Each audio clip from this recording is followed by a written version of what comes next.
ہم حشر کے میدان کی سمت جا رہے تھے کہ راستے میں ایک جگہ نحور اور شائستہ نظر آئے۔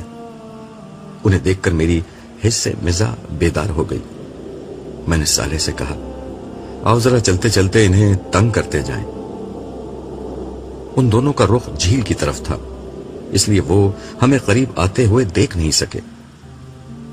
میں شائستہ کی سمت سے اس کے قریب پہنچا اور زور سے کہا، اے لڑکی، چلو ہمارے ساتھ، ہم تمہیں ایک نامحرم مرد کے ساتھ گھومنے پھرنے کے جرم میں گرفتار کرتے ہیں۔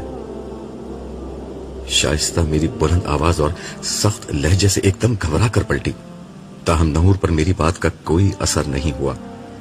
انہوں نے اطمینان کے ساتھ مجھے دیکھا اور کہا، پھر تو مجھے بھی گرفتار کر لیجئے، میں بھی شریک جرم ہوں۔ یہ کہتے ہوئے انہوں نے دونوں ہاتھ آگے پھیلا دیے، پھر ہنستے ہوئے کہا، مگر مسئلہ یہ ہے کہ یہاں نہ جیل ہے اور نہ سزا دینے کی جگہ۔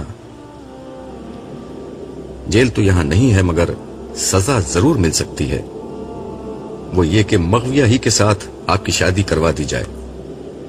ساری زندگی ایک ہی خاتون کے ساتھ رہنا، وہ بھی جنت میں، بڑی سزا ہے۔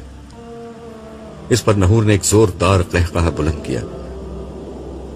شائستہ جو میرے ابتدائی حملے کے بعد سنبھل چکی تھی، ہنستے ہوئے بولی، ویسے تو آپ لوگ توحید کے بڑے قائل ہیں، مگر اس معاملے میں آپ لوگوں کی سوچ اتنی مشرکانہ کیوں ہو جاتی ہے؟ نحور نے چہرے پر مصنوعی سنجیدگی لاتے ہوئے کہا، آپ کو معلوم ہے عبداللہ، مشرکوں کا انجام جہنم ہوتا ہے، اس لیے آئندہ آپ شائستہ کے سامنے ایسی مشرکانہ گفتگو مت کیجیے گا، وگرنہ آپ کی خیر نہیں۔ صالح نے اس گفتگو میں مداخلت کرتے ہوئے کہا، شائستہ آپ اطمینان رکھیں، یہ عملاً محد ہیں، ان کی ایک ہی بیگم ہے۔ اس پر نحور مسکراتے ہوئے بولے، یہ ان کا کارنامہ نہیں، ان کے زمانے میں یہ مجبوری تھی۔ خیر چھوڑیں اسے، یہ بتائیے کہ آپ کی بیگم صاحبہ ہیں کہاں؟ میں ابھی تک سنجیدگی اختیار کرنے کے لیے تیار نہیں تھا۔ میں نے ان کی طرف شرارت آمیز انداز میں دیکھتے ہوئے کہا، ہمیں بعض دوسرے بزرگوں کی طرح بیگمات کے ساتھ گھومنے کی فراغت میسر نہیں، لیکن دوسروں کی فراغت کو نظر لگانے کی فرصت ضرور میسر ہے۔ نحور نے اسی لب و لہجے میں ترکی بترکی جواب دیا، ہم خوش ہونے والے لوگ ہیں، نظر لگانے والے ہرگز نہیں، مگر آپ نے مجھے تو نظر لگا دی ہے۔ پھر مزید وضاحت کرتے ہوئے بولے، میرے پیغمبر یرمیہ نبی کو شہادت کے لیے بلایا گیا ہے، میں چونکہ ان کا قریبی ساتھی تھا اس لیے میرا وہاں موجود ہونا ضروری ہے۔ یہ آخری بات کہتے ہوئے ان کے چہرے پر سنجیدگی آ گئی تھی۔ آپ جا رہے ہیں؟ شائستہ نے پوچھا۔ ہاں، تم اپنے گھر والوں کے پاس چلی جاؤ، میں کچھ دیر تک ان معاملات میں مصروف رہوں گا، عبداللہ نے مجھے نظر جو لگا دی ہے۔ یہ کہہ کر وہ ان فرشتوں کے ساتھ روانہ ہو گئے جو انہیں لینے آئے تھے۔ انبیاء تو اپنی امتوں پر گواہی دے چکے، یہ یرمیہ نبی کی گواہی کس چیز کی ہو رہی ہے؟ میں نے صالح کی سمت دیکھتے ہوئے دریافت کیا۔ جن مجرموں نے ان کے ساتھ زیادتی کی تھی انہیں بھی ان کے انجام تک پہنچنا ہے، یہ گواہی اس سلسلے کی ہے۔ صالح نے جواب دیا۔ پھر ہم دونوں بھی حشر کی طرف روانہ ہو گئے۔ عرش کے سامنے یرمیہ نبی کے زمانے کے تمام یہود جمع تھے۔ ان کا زمانہ یہود کی تاریخ کا ایک اہم ترین دور تھا۔ یہود یا بنی اسرائیل حضرت ابراہیم کے چھوٹے صاحبزادے حضرت اسحاق اور ان کے بیٹے یعقوب کی اولاد میں سے تھے۔ حضرت یعقوب جن کا لقب اسرائیل تھا، ان کے 12 بیٹے تھے، انہی کی اولاد کو بنی اسرائیل کہا گیا۔ ان 12 بیٹوں میں سب سے نمایاں حضرت یوسف تھے۔ حضرت یعقوب اور ان کے 12 بیٹے فلسطین میں آباد تھے، مگر حضرت یوسف کے زمانے میں یہ سب مصر منتقل ہو گئے۔ کئی صدیوں تک یہ مصر میں رہے اور ان کی تعداد لاکھوں تک پہنچ گئی۔ حضرت موسیٰ علیہ السلام کی بعثت کے وقت فرعون نے یہود کو غلام بنا رکھا تھا۔ اللہ تعالیٰ نے حضرت موسیٰ کے ذریعے سے ان لوگوں کو فرعون کے ظلم و ستم سے نجات عطا کی اور ان لوگوں کو ایک امت بنایا۔ کتاب و شریعت ان پر نازل ہوئی، مگر صدیوں کی غلامی نے ان میں بزدلی، شرک اور دیگر اخلاقی عوارض پیدا کر دیے تھے۔